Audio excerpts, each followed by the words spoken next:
Hello again. Let's discuss about flowcharts. Let's see what a computer program is. You might find that computers like your mobile phone or your desktop PC or the laptop computer or the tablet, it's a kind of a very intelligent machine. However, actually computers are very dumb machine. We need to tell computers what to do and when to do. A program is a collection of such instructions, and usually in a device programs are executed in sequential. So let's consider this program over here. It's a C program actually. So if it is a sequential program, this is how it works. So when we ask a computer to execute this program, it will start from the first line that will be executed. Then the next line will be executed, and then next line will be executed, and the next one, and so on. So just keep in mind that this is just an example. This is not actually how it works, but in sequential program you execute one line after the other one. So that is the idea of this one. So flowcharts, there are many design and presentation techniques for the algorithms. Flowchart is one of the older and simpler methods that you can find. And remember that flowchart is a graphical representation of sequences of processes, but flowchart does not represent the flow of data. So data flow is not part of the flowchart. It's always talking about the sequence of processes.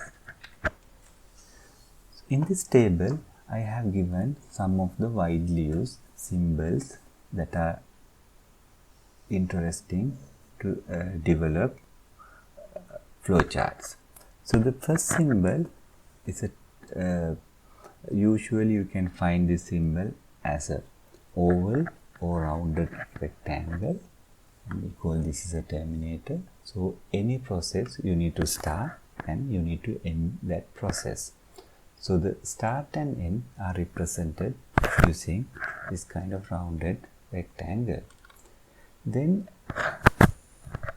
the rectangle represents a generic process. So this is a kind of simple process. For example, if you want to save changes, so that's a simple generic process. Or if you want to increase a value of a variable by 1, so that's a simple generic process.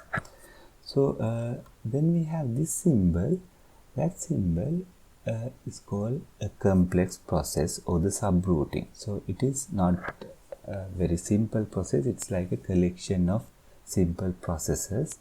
For example, if you consider calculating the area of a circle, so in that case you need to know the radius, then you square the radius and then multiply with pi, so that you can get the area of the circle. So this could be very simple example for a complex process. So in actual fact, complex process could be extremely complex compared to my example. Then we have parallelogram, so that represents input or output. So if input is getting from the user, or if the output is provided to user, we use parallelogram to represent that. Then the rhombus or the diamond shape symbol is used as a condition or decision making branch. So having this rhombus, your process, you branch out into two different branches depending on the condition. So we will take a look at these in the later slides with some examples. So in addition to this, we have two more important things, the arrows. So arrows, heads representing the flow of the process, and these symbols are connected with arrows. In the event that two arrows has to be connected, we need to use a filled circle. To do that, we will get some examples and explain that as well. Let's take one of the examples for the flowchart. So your task is very simple. You need to provide instructions to two of your friends. So your situation is you have two identical refrigerators and you need to put an elephant into one refrigerator, and then you ask your other friend to put a giraffe into the other refrigerator. So if we just jot down the steps, put in the elephant into the refrigerator, it's very simple. First thing is you open the refrigerator, then you put the elephant in, and then you close the refrigerator. That's simple as it is. So let's consider how to depict this using a flowchart. So you start the process. The first thing is that you need to open the refrigerator. So it's a simple process. So so first thing is you need to start it, and then you do the open the refrigerator process. So this process flow is represented using an arrowhead. Then what you need to do is you need to put the elephant in. Now opening refrigerator is a kind of simple process, but if you happen to put the elephant into this large refrigerator, so probably you need to pull the trunk and push the elephant and close it. It could be kind of complex process, so that is why I represent that using this particular symbol. And then what you need to do is again simple process. When elephant is in, you close the refrigerator, and then finally you can terminate or stop the process. So it is very simple and straightforward when we have two identical refrigerators. Now see the second friend. What he has to do is put a giraffe into the refrigerator. So let's see the instruction set again. So first thing is you open one refrigerator. Now the issue here is that this friend has no idea whether this refrigerator is whether the elephant is in this refrigerator or not. So first thing he need to do is he need to open the refrigerator and check whether the refrigerator is empty or not. So in the event that it is empty, what he has to do is just put the giraffe. If it is not empty, then no point of looking at this. You need to close this one and open the other one. So definitely other one will be empty.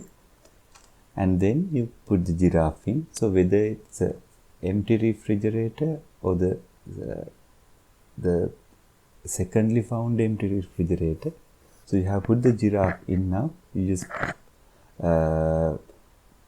what you need to do is you need to close that particular refrigerator, and that is the end of the process. Then let's see how we can represent this set of instructions in a flowchart. So as usual, we start with the start symbol, and the first thing is a simple task, that is open a refrigerator.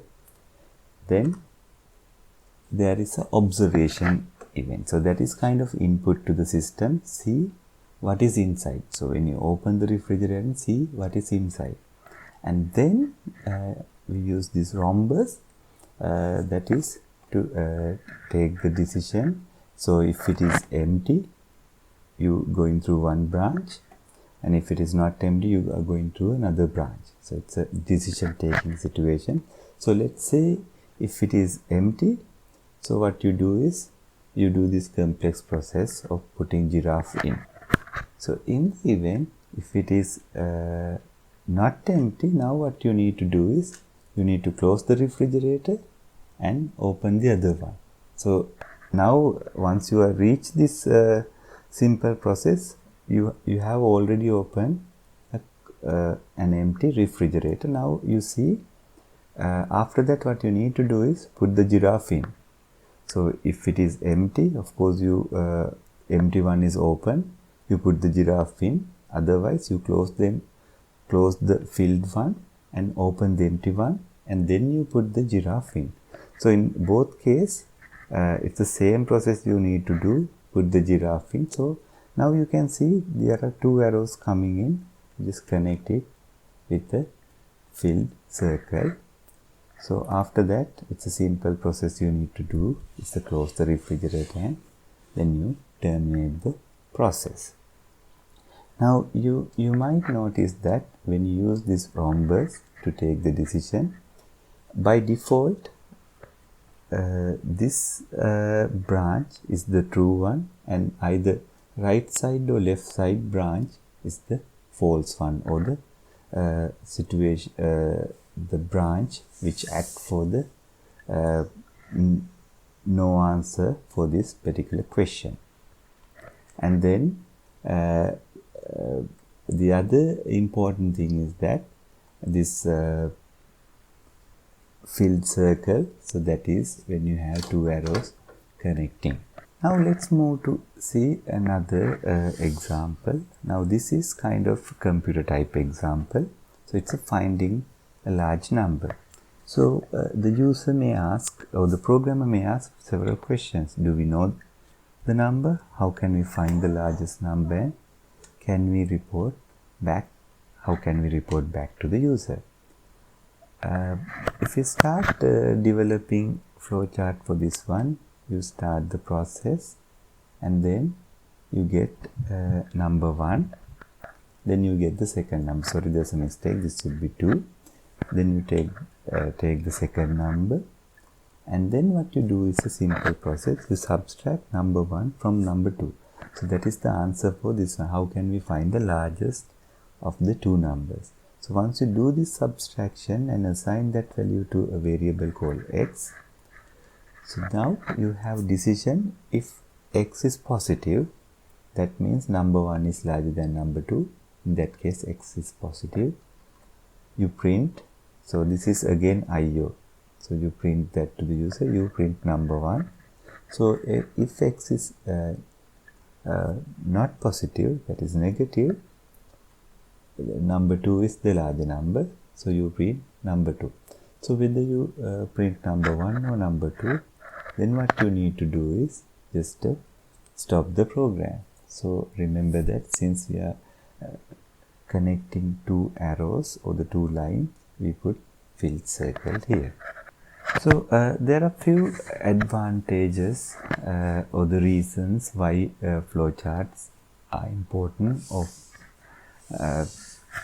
So flowcharts are very useful if you want to define and analyze a process. And also you can build a step-by-step picture of the process for a computer program. So it's not actually we can use for the computer program, but especially for the computer program you can build a step-by-step picture of the process easily. Then you can define, standardize, or even find the areas where you can have some improvement of a computer program.